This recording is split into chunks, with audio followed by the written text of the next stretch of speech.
नमस्कार, कर्म सिद्धि समाचार में आपका स्वागत है। पसीने की स्याही से जो लिखते हैं इरादों को, उसके मुकद्दर के सफेद पन्ने कभी कोरे नहीं होते।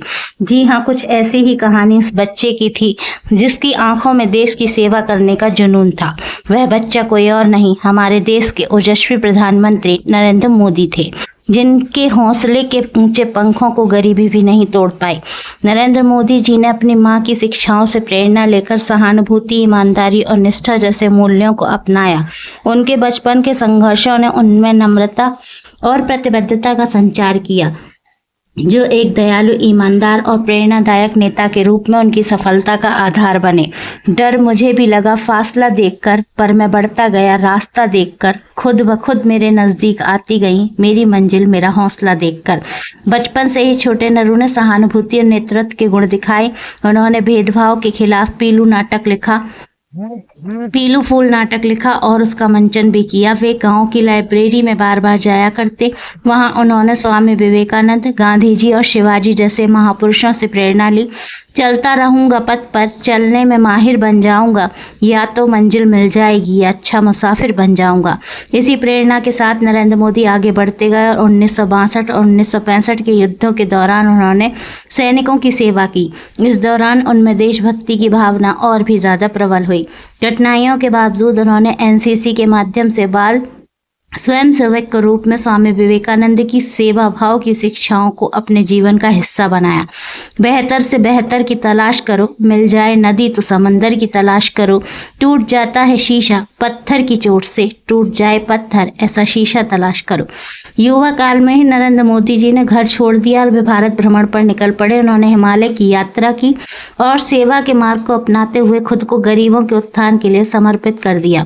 एकता यात्रा के दौरान नरेंद्र मोदी जी ने कन्याकुमारी से लेकर श्रीनगर तक 14,000 किलोमीटर की यात्रा का आयोजन किया और लाल चौक पर तिरंगा फहराया। इस यात्रा ने साहस, एकता और भाजपा के राष्ट्रवादी संदेश को मजबूती दी और बाद में धारा 370 के उन्मूलन की प्रेरणा बनी। नरेंद्र मोदी जी ने मुख्यमंत्री बनने से पहले अपनी यात्राओं के माध्यम से प्रवासी संबंधों को मजबूत किया और भारत की संस्कृति विरासत को भी दर्शाया। वाशिंगटन से लेकर मॉरिशस और ऑस्ट्रेलिया से लेकर मलेशिया तक वे एक सांस्कृतिक राजदूत बनकर उभरे। बाद में गुजरात के स्वागत कार्यक्रम के लिए उनकी प्रशंसा वैश्विक स्तर पर हुई।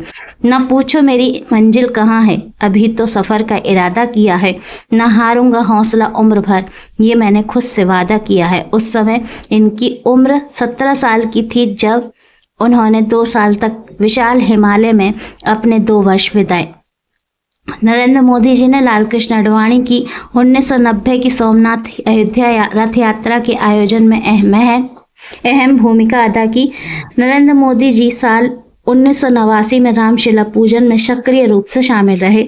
इसी साल उन्होंने 600 गांवों में सोमनाथ अयोध्या यात्रा का आयोजन किया। एकता यात्रा के दौरान उन्होंने यह संकल्प लिया कि जब तक राम मंदिर का निर्माण शुरू नहीं होगा वे वापस नहीं लौटेंगे। उन्होंने यह संकल्प दशकों के बाद प्रधानमंत्री के रूप में पूर्ण किया, जो कि विकास भी विरासत भी के भाव को दर्शाता है। नरेंद्र मोदी जी ने यात्राओं के माध्यम से जनसंपर्क को एक नया आयाम दिया। गुजरात अकाल के दौरान न्याय यात्रा से लेकर सद्भाव और लोक शक्ति यात्रा तक उन्होंने श्रमिकों, आदिवासियों और हाशिए पर रहने वाले लोगों को सशक्त बनाया। इन प्रयासों से भाजपा एक जन जन की पार्टी बन गई। मोदी को 1995 में भारतीय जनता पार्टी का राष्ट्रीय सचिव और 5 राज्यों का पार्टी प्रभारी बनाया गया। इसके बाद 1998 में उन्हें महासचिव बनाया गया। इस पद पर वो अक्टूबर 2001 तक रहे, लेकिन 2001 में केशुभाई पटेल को मुख्यमंत्री पद से हटाने के बाद मोदी को गुजरात की कमान सौंपी गई। नरेंद्र मोदी जी ने 2001 के गुजरात भूकंप के बाद गुजरात के मुख्यमंत्री बने। उन्होंने अपने सबल नेतृत्व से गुजरात को एक नई दिशा दी और एक आपदा राहत मॉडल तैयार किया। आगे प्रधानमंत्री के रूप में उन्होंने कोविड-19 महामारी के दौरान सक्रिय कदम उठाकर लाखों लोगों की जान बचाई। जिसमें उबाल हो ऐसा खून चाहिए, जीत की खातिर ऐसा जुनून चाहिए, ये आसमान भी आएगा धरती पर, बस इरादों में ऐसी गूंज होनी चाहिए। मुख्यमंत्री मोदी के नेतृत्व में सूखाग्रस्त गुजरात वाटर सफिशिएंट राज्य बन गया। चेक डैम की संख्या 6000 से बढ़कर 1.6 लाख हो गई, जबकि नर्मदा नहरों और सुजलाम सुफलाम योजना के जल वितरण को बेहतर बनाया। इससे गुजरात के जल मॉडल को एक मिसाल बना दिया। नरेंद्र मोदी जी ने मुख्यमंत्री के रूप में गुजरात को मैन्युफैक्चरिंग हब में बदल दिया। वाइब्रेट गुजरात समिट के माध्यम से राज्य में बड़े पैमाने पर निवेश आया, जिससे निर्यात में जबरदस्त वृद्धि हुई। जब हौसला बना लिया ऊंची उड़ान का, फिर देखना फिजूल है कद आसमान का। इन प्रयासों ने गुजरात को एक पसंदीदा ग्लोबल डेस्टिनेशन बना दिया और मेक इन इंडिया अभियान की नींव रखी। नरेंद्र मोदी जी ने कृषि महोत्सव के माध्यम से वैज्ञानिकों को किसानों से जोड़ा और उन्होंने सॉयल हेल्थ कार्ड की शुरुआत की और माइक्रो सिंचाई, मशीनीकरण और पशु देखभाल को बढ़ावा दिया। किसान पथ और कृषि रथ जैसी पहलों ने कृषि को आधुनिक बनाया, जिससे गुजरात एक समग्र किसान विकास मॉडल बन गया। प्रधानमंत्री मोदी ने 2024 में ऐतिहासिक जीत के साथ अपना तीसरा कार्यकाल प्रधानमंत्री के रूप में शुरू किया। 1962 में नेहरू जी के बाद पहली बार 64 करोड़ मतदाताओं और 21 करोड़ महिलाओं के साथ एक वैश्विक रिकॉर्ड बना। 2014 में एक पार्टी के बहुमत से गठबंधन अस्थिरता समाप्त हुई और 2019 में 303 सीटों का रिकॉर्ड भी हासिल हुआ। मुश्किलों से कह दो उलझा न करें हमसे, हम हालात में जीने का हुनर आता है हमें।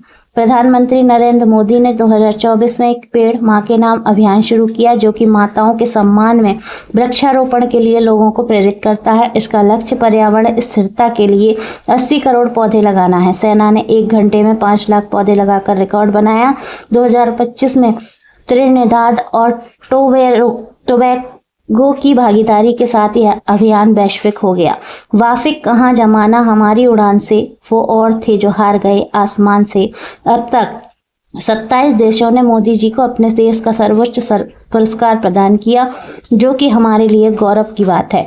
ऐसे प्रभुत्व वाली हमने व्यक्तित्व को कर्म सिद्धि समाचार की ओर से उनके 75वें जन्मदिवस की हार्दिक शुभकामनाएं। एक सूरज था जो तारों के घराने से उठा, आंख हैरान है क्या शख्स जमाने से उठा। देखते